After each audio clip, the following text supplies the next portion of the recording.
Hey guys, it's time to Nerf and Chill, and here we have version 6.1.6. It is going to be start of the Cyrodiil AOE Performance Tests as of 10 AM Eastern today.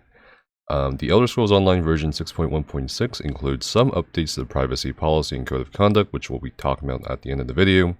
Also, we did get some fixes plus a couple weird updates I like to kind of touch upon. So let's just kind of skip past all this and go to combat and abilities.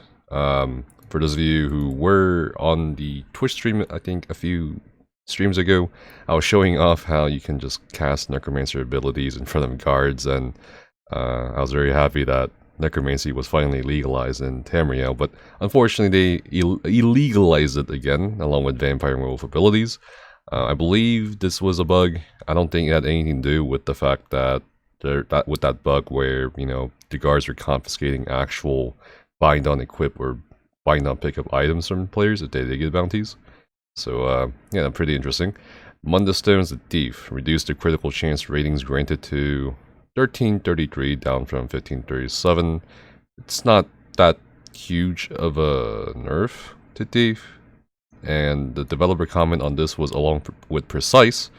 Both of these sources of critical chance have been reduced to our new standard of set bonus efficiency, which we will move to at a more holistic level in a future update. So the nerf to Thief, whatever. The nerf to Precise, it's also whatever. It's like a 1.4%.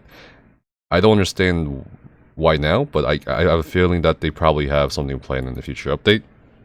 But now you'll still do Precise front bar for the most part on, you know, pretty much all non-Necromancer classes for Magicka DPS. So this hasn't really changed anything, just as a heads up. Thief, I mean, everyone's using Shadow anyway, where applicable, so doesn't really matter. Yeah, but yeah, that's pretty much it. I mean, these seem pretty random, but it seems like they do have plans for it. Otherwise, I don't really see the point of doing it now. Maybe they just had the time to do it, but whatever. A couple things, our cases fixed an issue where this had no range to apply its bonus. This was known that you could just pop a potion from like 50 meters away and you'll still give it to group members or people nearest to you. Titanborn Strength, the set now only applies its enhanced bonuses based on missing health while you're in combat. So that basically means, you know, gankers that were wearing it, or Nightblade Snipe gankers, can't use it anymore with things like, yeah, they even say it, Blood Frenzy. So it's kind of ridiculous that you could just literally one-shot people. And that's pretty much it, except the, yeah, here we go, updated the ZeniMax Media Code of Conduct. This has actually, interestingly, started up some discussion or debate about this, and we'll go over it. So it says, updated the ZeniMax Media Code of Conduct with the most noteworthy change being that we added doxing, stream sniping, and intentional acts of griefing or humiliation to behavior we do not tolerate. So which one are they talking about? So a lot of people are looking at this 2.3 in the Code of Conduct. You may not harass, threaten, intentionally humiliate, stream snipe, name and shame, engage in acts of griefing, or cause distress to another user, guest, or ZeniMax staff member or teams using ZeniMax sites and services, meaning the forums and the game. This includes, but is not limited to, verbal attacks, both text and voice chat. Voice chat, I'm going to assume referring to, you know, console voice chat, unwanted messaging, personal attacks, stalking, or any other undesired behavior used to cause discomfort or disrupt another user's experience. At all times, users will refrain from attacking age, race, color, disability, sexual orientation, national origin, religion, lifestyle, pregnancy, gender, or any other personally identifying factors protected category under applicable law. You may at no time share or refer to personal information of another person, account name, persona, or avatar using ZeniMax or its affiliates. We encourage you to share feedback and so on, and refraining from abusive behavior or resorting to demands or threats. Threats of real-life violence, in particular, is something we take very seriously and do not tolerate. And then it goes on about the we do not tolerate discussion. This is more for the forums, naming and shaming other users. So I think this is a really welcome update to the Code of Conduct, and it shows I mean, I think it's pretty good that there's a much more clearly defined stance on things like stream sniping and so forth. And I've been seeing a lot of people actually complain about this because they think it'll somehow affect them. You know, like player banter or the regular PvP trash talk or the shit that me and PandyX do to each other for fun on streams. I don't think those are included in this, and I believe context will always and should always matter. The part about verbal attacks, by the way, have been in the code of conduct long before this patch introduced it, for those of you who never read the code of conduct and keep bringing it up.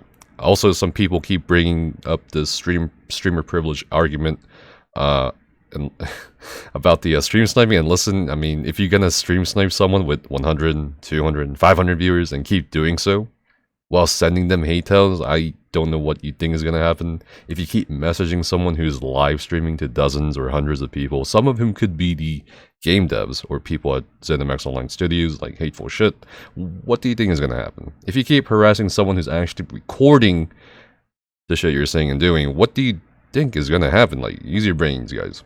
Personally, I don't give a shit if I get stream sniped when I'm PvPing, but if the streamer tells you or clearly doesn't want you around, then just stop it. That's all there is to it. It's that easy. And I don't know why a good amount of people seem to think that there's this invisible line between harassing someone and having fun is so hard to find, or that this code of conduct update is bad.